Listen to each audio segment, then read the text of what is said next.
Stojím v rade na niečo, čo už dávno mám. Vymýšľam si príbehy, že som v svete sám. Stotožnený s menom, s telom, s hranicou. Bežím za tieňou, za klamnou stanicou. Vyzliekam si kabát z cudzích predstav a slov. Nie som týmto telom, nie som túto hrou. Prebudenie nie je cieľ, je to návrat domov. Ticho, ktoré zaznieva pod korunou stromov. Nie som ten, čo hľadá, som to, v čom sa hľadá. Ako ranná rosa, čo na dlane padá. Vedomie bez hraníc, tichý oceán. Prítomnom okamihu nikdy nie som sám. Mysel je len nástroj, čo kreslí obrazy. Často nás to ilúziou pravdy zamrazí.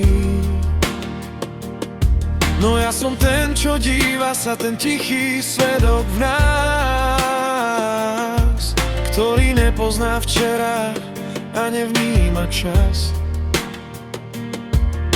Keď utichne hľadač a ustane boj,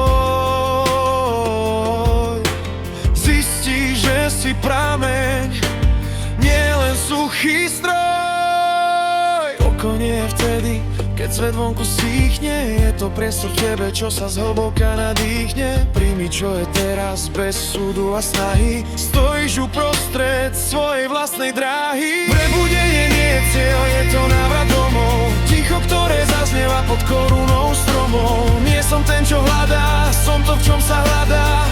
Ako ranná rosa, čo na dlane padá.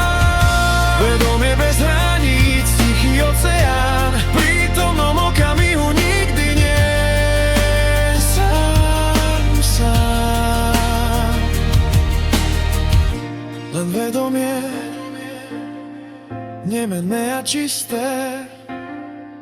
Všetko sa mení, no toto je isté. Už nemusím nikam ísť, už som tu.